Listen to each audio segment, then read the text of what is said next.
In chapter 23, you read about the Mayan civilization of southern Mexico and Central America. In this chapter, you're going to learn about the Aztecs, a Mesoamerican people who built a vast empire in central Mexico. The Aztec Empire flourished from 1428 to 1519 CE, when it was destroyed by invaders from Spain. The Aztecs had a colorful legend about the beginnings of their empire. Originally a wandering group of hunter-gatherers, the Aztecs had a belief that one day they would receive a sign from the gods. They would see an eagle perched on a great cactus with its wings stretched towards the rays of the sun. In its beak, the eagle would hold a long snake. When they saw this eagle, the Aztecs would know they found the place that they could build a great city. In the mid-1200s CE, the Aztecs entered the high valley of Mexico, a fertile basin in central Mexico. Several times, other groups in the valley pushed the Aztecs away from their lands. In 1325, the Aztecs took refuge on an island in Lake Texcoco. There, Aztec priests saw the eagle just as the gods had promised, and so the Aztecs set about building a city they called Tenochtitlan, which means the place of the fruit of the prickly pear cactus. In time, the island city became the center of the Aztec Empire. 24-2, the Aztecs in the Valley of Mexico. The Aztec Empire arose around the Valley of Mexico, a fertile area nearly 8,000 feet above sea level. By the time the Aztecs arrived in the mid-1200s, the valley had been a center of civilization for more than 1,000 years. Two groups in particular had built civilizations that were strongly influenced by the Aztecs.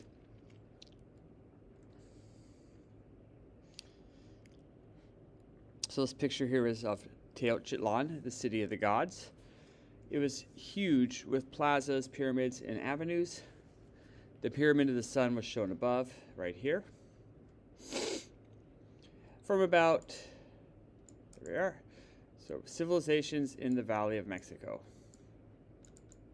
From about 100 to 650 CE, the Valley of Mexico was dominated by the Teotihuacans.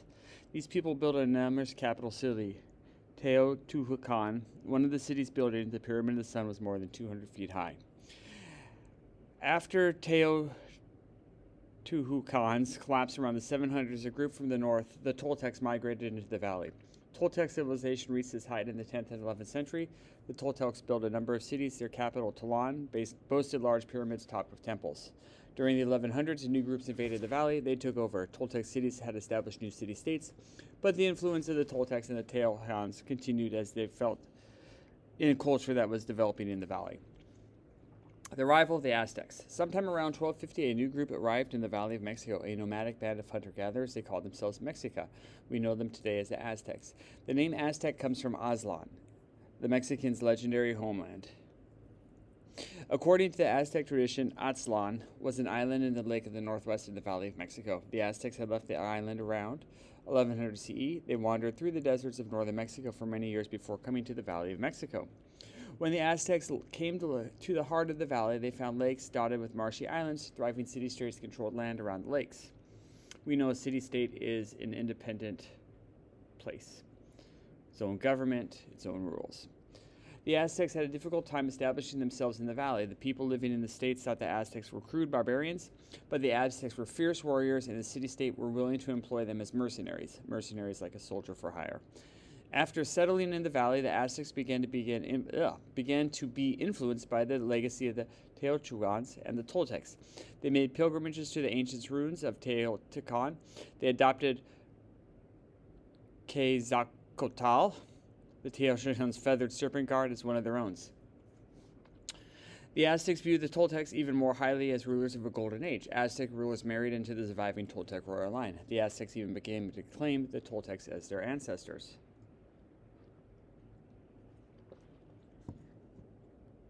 So you can see all of this is kind of developed around this lake Texcoco, all these civilizations.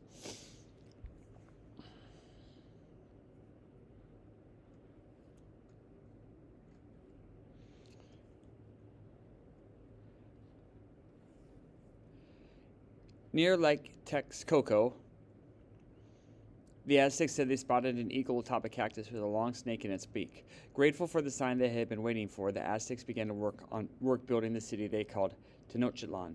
The island turned out to be a good site for the Aztec cities. The lake provided fish and water birds for food, and the island was easy to defend. Over time, the Aztecs' new home would grow into one of the greatest cities in the world. From mercenaries, which were like soldiers for hire, to empire builders, the Aztecs started building Tenochtitlan in 1325. For the next 100 years, they served as mercenaries for a group of people called Tepenecs. Through this alliance, the Aztecs gained land, trading connections, and wealth. An alliance is a group of countries or city-states or others who agree to work together to fight a common enemy. Eventually, however, the Aztecs rebelled against the heavy-handed rule of the Tepenecs. Under the Aztec leader Itzcoatl, Tenochtitlan joined with two other city-states in the Triple Alliance. In 1428, the alliance fought and defeated the Tepenecs. Together, the allies began a series of conquests that laid the foundation for the Aztec Empire.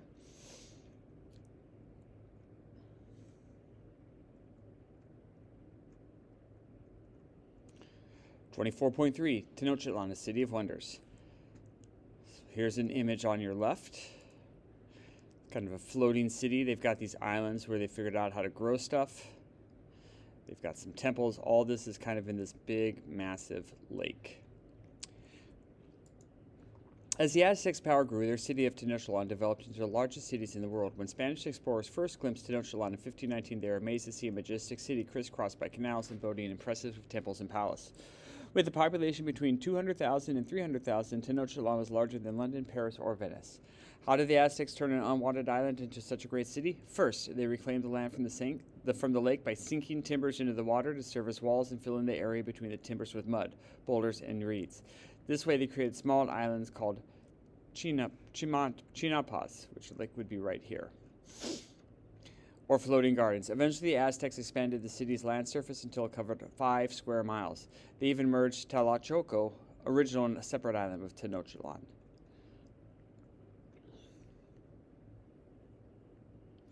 Gradually, Tenochtitlan grew into a magnificent city that so amazed the Spanish. At the center of the city, both physically and spiritually, a large ceremonial plaza. Here, the Aztecs gathered for religious rituals, feasts, and festivals. A wall of about 8 feet tall enclosed the area. The wall, which was called the Cochavali, snake wall, was studded with sculptures of serpents. The palaces and homes of nobles lined the outside of the wall. Inside the plaza, a stone pyramid called the Great Temple loomed 150 feet into the sky. People could see the pyramid, which was decorated with bright sculptures and murals from several miles away. It had 2 steep staircases leading to double shrines. One shrine was dedicated to the chief god, Huitzilopochtli. I apologize because I totally cannot pronounce that at all, so I apologize. The other was dedicated to Tlaloc, the rain god. In front of the shrines stood the stones where priests performed human sacrifices, and we know from the Mayans that the Aztecs probably believed, similar to the Mayans, that the gods wanted the blood. They wanted the gods to be happy. An altar called a skull rack displayed the skulls of thousands of people who had been sacrificed. Other structures in the plaza included shrines, temples, a ball court, maybe like poke-to-poke, military storehouses, and guest rooms, hotels for important visitors. Just outside the plaza stood the royal palace. The 2-story palace seemed like a small town. The palace was home to one of the Aztecs' rulers, but it had government offices, shrines, courts, storerooms, gardens, courtyards. At the royal aviary, or like a big cage for training birds, trained staff plucked the valuable feathers of parrots and quetzals. Wild animals captured throughout the empire, like pumas and jaguars, proud cages in the zoo. The city's main marketplace was located in the northern section of Tlaxcala. Each day, as many as 60,000 people came from all corners of the Aztec Empire to sell their goods. Goods ranged from luxury items like jade and feathers to necessities like food and rope sandals. Merchants even sold gold, silver, turquoise, chocolate, vanilla, tools, and slaves. Although Tenochtitlan, spread over 5 square miles, people had an easy time getting around. 4 wide avenues met at the foot of the Great Temple. 1,000 workers swept and washed down the streets each day, keeping them cleaner than the streets in European cities. At night, pine torches lit the way. People also traveled by foot or on smaller walkways by canoe and canals across the city.